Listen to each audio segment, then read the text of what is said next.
Friends, welcome to my channel. അപ്പൊ നമ്മൾ ഇന്ന് ഡിസ്കസ് ചെയ്യാൻ പോകുന്നത് ഡെന്റൽ കോമ്പോസിറ്റ് ആണ്. അപ്പൊ കോമ്പോസിറ്റ് എന്ന് വെച്ച് കഴിഞ്ഞാൽ ഇപ്പോ നമുക്ക് ഡിസൈറബിൾ ആയിട്ടുള്ള പ്രോപ്പർട്ടീസ് ഉള്ള രണ്ടോ അതിലധികമോ മെറ്റീരിയൽസിന്റെ പ്രോപ്പർട്ടീസ് നമ്മൾ ഒരു മെറ്റീരിയലിൽ കിട്ടണമെങ്കിൽ ആ രണ്ട് മെറ്റീരിയലിനെ കൂടെ കമ്പൈൻ ചെയ്യാൻ നേരത്ത് നമ്മൾ ആ ഡിസൈറബിൾ ആയിട്ടുള്ള രണ്ട് മെറ്റീരിയലിന്റെ ഡിസൈറബിൾ ആയിട്ടുള്ള പ്രോപ്പർട്ടീസ് നമ്മൾ അത് കമ്പൈൻ ചെയ്യുന്നതിന്റെ ഫലമായിട്ടുണ്ടാവുന്ന ആ മെറ്റീരിയലിൽ കിട്ടുന്നു. ഇതിനെയാണ് നമ്മൾ കോമ്പോസിറ്റ് എന്ന് പറയുന്നത്. അപ്പോൾ നമുക്ക് ഇത് ഡെന്റിസ്ട്രിയിലും യൂസ് ചെയ്യാം. അപ്പൊ അതിന് വേണ്ടിയിട്ടാണ് നമ്മൾ ഡെന്റൽ കോമ്പോസിറ്റ് ഡെവലപ്പ് ചെയ്തത്. സോ നമ്മുടെ ഡെന്റൽ കോമ്പോസിറ്റില് രണ്ട് ടൈപ്പ് ഓഫ് കമ്പോണൻസ് ഉണ്ട്. മെയിനായിട്ട് ഒരു ഡിസ്പേഴ്സ്ഡ് ഫേസും ഉണ്ട്, ഒരു കണ്ടിന്യൂസ് ഫേസും ഉണ്ട്. ഡിസ്പേഴ്സ്ഡ് ഫേസും ഉണ്ട്, കണ്ടിന്യൂസ് ഫേസും ഉണ്ട്. കണ്ടിന്യൂസ് ഫേസ് റെസിൻ ആണ്, ഡിസ്പേഴ്സ്ഡ് ഫേസ് സിലിക്കയാണ്. Continuous phase resin. ഇനി നമ്മൾ ഹിസ്റ്ററിയെ കുറിച്ച് പറയുകയാണെങ്കിൽ നമ്മൾ ആദ്യത്തെ ഡെന്റൽ കോമ്പോസിറ്റ് കണ്ടിന്യൂസ് ഫേസ് മാത്രമാണ് ഉണ്ടായിരുന്നത്. ഇതിനകത്ത് ഡിസ്പേഴ്സ്ഡ് ഫേസ് ഉണ്ടായിരുന്നില്ല. സോ അതിനെ കുറിച്ച് നമുക്ക് പിന്നീട് പറയാം. ആദ്യം നമ്മൾ കണ്ടിന്യൂസ് ഫേസിനെ കുറിച്ച് ഒന്ന് പറയാം. നമ്മുടെ കണ്ടിന്യൂസ് ഫേസ് വരുന്നത് മീഡിയൽ മെത്ത ആക്രിലേറ്റ് ആണ് യൂസ് ചെയ്യുന്നത്. നിങ്ങൾ കേട്ടിട്ടുണ്ടായിരിക്കും. നമ്മൾ കോമൺ ആയിട്ട് നമ്മൾ പ്രോസ്റ്റോയിൽ യൂസ് ചെയ്യുന്ന ആ ഒരു പ്രോസ്റ്ററ്റിക് മെറ്റീരിയൽസ് ഉണ്ടാക്കാനായിട്ട് നമ്മൾ യൂസ് ചെയ്യുന്നതാണ് മീഡിയൽ മെത്ത ആക്രിലേറ്റ് വരുന്നത്. നമ്മുടെ FPD ഒക്കെ ഉണ്ടാക്കാനായിട്ട് നമ്മൾ യൂസ് ചെയ്യുന്നത് മീഡിയൽ മെത്ത ആക്രിലേറ്റ് ആണ്. അപ്പം ഇത് തന്നെ എന്തുകൊണ്ട് കോമ്പോസ്റ്റ് ഉണ്ടാക്കാൻ യൂസ് ചെയ്തുകൂടാ, അല്ലെങ്കിൽ ഒരു ഫില്ലിംഗ് മെറ്റീരിയൽ ഉണ്ടാക്കാൻ യൂസ് ചെയ്തുകൂടാ എന്ന് അവര് വിചാരിച്ചു. അങ്ങനെയാണ് ഇത് ഡെവലപ്പ് ചെയ്യുന്നത്. അതിനെ പോളിമറൈസ് ചെയ്ത് പോളി മീഡിയൽ മെത്ത ആക്രിലേറ്റ് ആക്കി. അങ്ങനെയാണ് ആദ്യത്തെ ഡെന്റൽ കോമ്പോസിറ്റ് വരുന്നത്. ഇനി ഇതിനകത്ത് ഒരു പ്രശ്നമുള്ളത്, ഇതിനകത്ത് ഒരു ഫങ്ഷണൽ ഗ്രൂപ്പേ ഉണ്ടായിരുന്നുള്ളൂ മീഡിയൽ മെത്ത ആക്രിലേറ്റില്. സോ അതുകൊണ്ട് ക്രോസ് ലിങ്കേജ് പോസിബിൾ ആയിരുന്നില്ല. ക്രോസ് ലിങ്കേജ് നോട്ട് പോസിബിൾ ആയിരുന്നു. ഇതിങ്ങനെ ഡയറക്റ്റ് ആയിട്ട് ഇങ്ങനെ യൂണിഫങ്ഷണൽ ആയതുകൊണ്ട് തന്നെ സ്ട്രെയിറ്റ് ആയിട്ടുള്ള ആ ഒരു പോളിമറൈസേഷൻ മാത്രമേ ഉണ്ടായിരുന്നുള്ളൂ. അതുമല്ല, പോളിമറൈസേഷൻ ഷ്രിങ്കേജ് വലുതായിട്ട് ഈ മീഡിയൽ മെത്ത ആക്രിലേറ്റിനുണ്ടായിരുന്നു. അതുകൊണ്ടാണ് നമ്മൾ വേറെ ചില ബൈ ഫങ്ഷണൽ ഗ്രൂപ്പുള്ള ചില മോണോമേഴ്സ് ഇൻട്രൊഡ്യൂസ് ചെയ്തിട്ടുള്ളത്. ബിസ് GMA, UDMA, ടെക് DMA പോലെയുള്ള കാര്യങ്ങൾ ഇൻട്രൊഡ്യൂസ് ചെയ്തത് അതുകൊണ്ടാണ്. സോ അത് ഇൻട്രൊഡ്യൂസ് ചെയ്തതിന് ശേഷം ഇങ്ങനെയുള്ള രീതിക്കുള്ള ഒരു ക്രോസ് ലിങ്കേജ് പോസിബിൾ ആയി വന്നു. എന്നാലും ഇതിന്റെ ഇടയ്ക്കുള്ള സ്പേസ് ഇല്ലായിരുന്നത് കൊണ്ട്, ഇടയ്ക്കുള്ള സ്പേസിൽ ഒന്നും ഇല്ലായിരുന്നത് കൊണ്ട് തന്നെ സ്ട്രെങ്ത് നമ്മൾ ഉദ്ദേശിക്കുന്ന പോലെ കിട്ടിയിരുന്നില്ല. സോ അപ്പൊ അതിനുവേണ്ടി നമ്മൾ എന്ത് ചെയ്തു? ആ ഒരു ഡിസ്പേഴ്സ്ഡ് ബേസും കൂടെ ഇതിന്റെ കൂട്ടത്തിൽ ആഡ് ചെയ്തു. അതാണ് സിലിക്ക. ഡിസ്പേഴ്സ്ഡ് ഫേസ് ആണ് സിലിക്ക.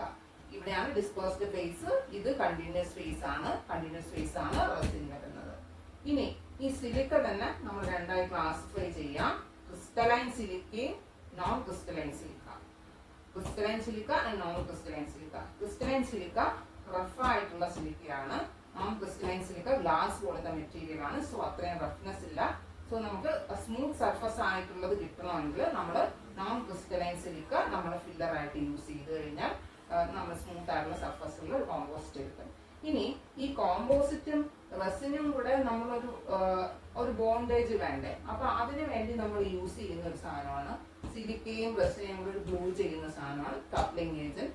അത് ഓർഗാനോസിലൈൻ ആണ്. ഓർഗാനോസിലൈൻ കപ്ലിംഗ് ഏജന്റ് ആണ് നമ്മൾ കോമ്പോസിറ്റ് യൂസ് ചെയ്യുന്നത്. ഇനി കോമ്പോസിറ്റിന്റെ ആ ഫില്ലർ, ഒരു സിലിക്ക ഫില്ലറിനെ ബേസ് ചെയ്തുകൊണ്ട് നമ്മൾ കുറെ ക്ലാസിഫിക്കേഷൻ ഉണ്ട്. ആ ക്ലാസിഫിക്കേഷൻ ആണ് mega, macro, midi, mini, micro, nano. Mega, macro, midi, mini, micro, nano. അപ്പൊ നമ്മൾ ആദ്യം മാക്രോ, വലിയൊരു സൈസിന് നമ്മൾ മാക്രോ എന്ന് നമ്മൾ യൂസ് ചെയ്യാം. ഏറ്റവും ചെറിയ സൈസിന് നമ്മൾ നാനോ എന്നും പറയാം. നമ്മുടെ വലിയൊരു കാര്യം പറയുമ്പോൾ മാക്രോ, വലിയ സൈസ് ഉള്ളതിന് നമ്മൾ മാക്രോ എന്നല്ലേ പറയുന്നത്. അതുപോലെ ഏറ്റവും ചെറിയ സൈസിനാണ് നമ്മൾ നാനോ എന്നും പറയുന്നത്. അപ്പൊ ഇതിന്റെ ഇടയ്ക്ക് വരുന്നതാണ് മിഡി, മിനി ആൻഡ് മൈക്രോ. ഇതൊരു ടേബിൾ ആക്കി പഠിച്ചു കഴിഞ്ഞാൽ പെട്ടെന്ന് ഓർമ്മ കിട്ടും. ഇനി മാക്രോ ഫിൽഡ് കോമ്പോസിറ്റ് ഇതെല്ലാം നമ്മളെ സിലിക്ക പാർട്ടിക്കിളിന്റെ സൈസ് അനുസരിച്ചിട്ടാണ് കേട്ടോ. ഡിസ്പേഴ്സ്ഡ് ഫേസിന്റെ സൈസ് അനുസരിച്ചിട്ടാണ്. 10 to 100 മൈക്രോമീറ്റർ ആണ് മാക്രോ ഫിൽഡ്, 1 to 10 മൈക്രോമീറ്റർ ആണ് മിഡി ഫിൽഡ്, 0.1 to 1 മൈക്രോമീറ്റർ ആണ് മിനി ഫീൽഡ്. പിന്നെ 0.01 to 0.1 മൈക്രോമീറ്റർ ആണ് മൈക്രോ ഫീൽഡ്. 0.005 to 0.01 മൈക്രോമീറ്റർ ആണ് നാനോ ഫീൽഡ് വരുന്നത്.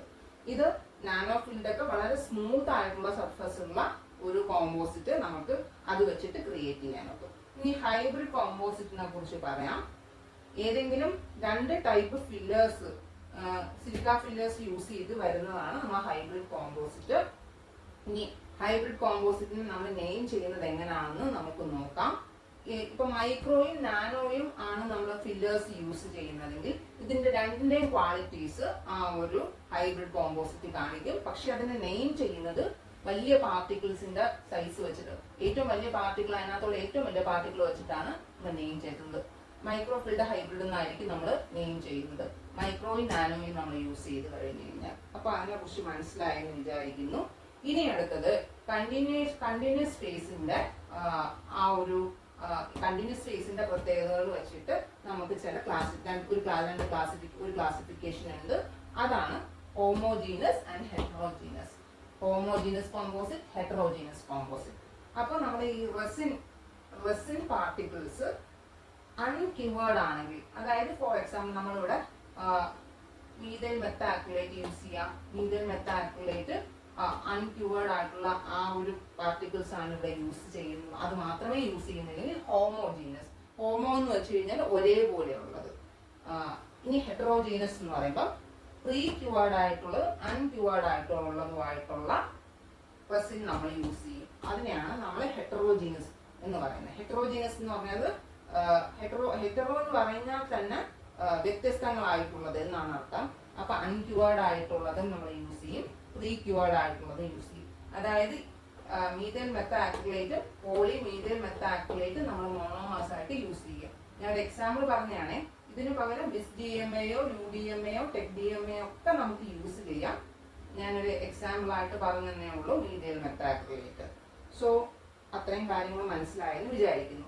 ഇനി അടുത്തത് ക്യൂറിങ്ങിന്റെ ബേസിസിൽ നമ്മൾ കോമ്പോസിറ്റിനെ മൂന്നായിട്ട് തിരിച്ചിട്ടുണ്ട്. ലൈറ്റ് ക്യൂവേർഡ്, കെമിക്കൽ ക്യൂവേർഡ് അല്ലെങ്കിൽ self cured, dual cured.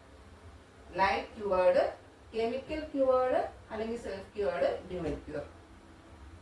Light cure എന്ന് പറയുന്നത് നമ്മൾ അതിനെ കുറിച്ച് ഡിസ്കസ് ചെയ്യാം.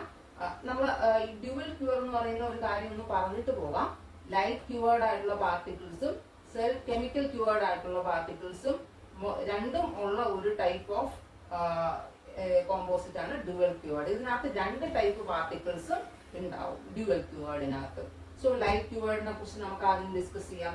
അതിനു മുമ്പ് നമ്മൾ ഫ്രീ റാഡിക്കൽ എന്ന് പറയുന്ന ഒരു സംഭവത്തിനെ കുറിച്ച് ഡിസ്കസ് ചെയ്യാം. ഒരു ഫ്രീ റാഡിക്കൽ ഉണ്ടെങ്കിൽ മാത്രമേ നമ്മുടെ മോണോമർ പോളിമറൈസ് ചെയ്യുകയുള്ളൂ. ഫ്രീ റാഡിക്കൽ ഉണ്ടെങ്കിൽ മാത്രമേ മോണോമർ പോളിമറൈസ് ചെയ്യുകയുള്ളൂ.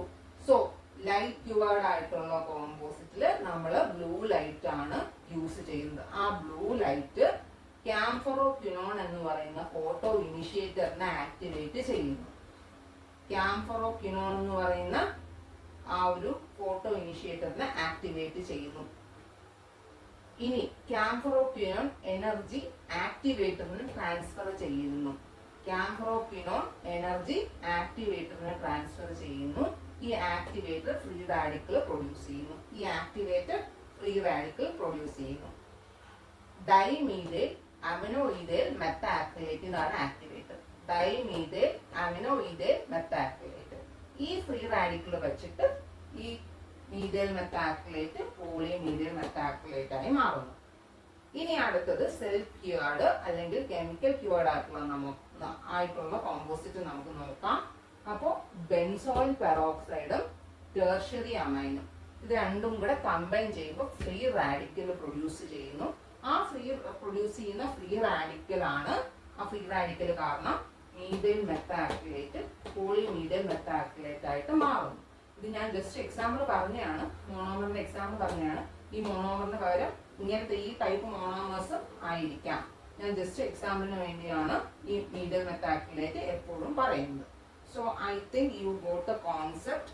സോ എന്തെങ്കിലും ഉണ്ടെങ്കിൽ, സംശയങ്ങളോ കാര്യങ്ങളോ ഉണ്ടെങ്കിൽ നമുക്ക് കമന്റ് സെക്ഷനിൽ ഡിസ്കസ് ചെയ്യാവുന്നതാണ്.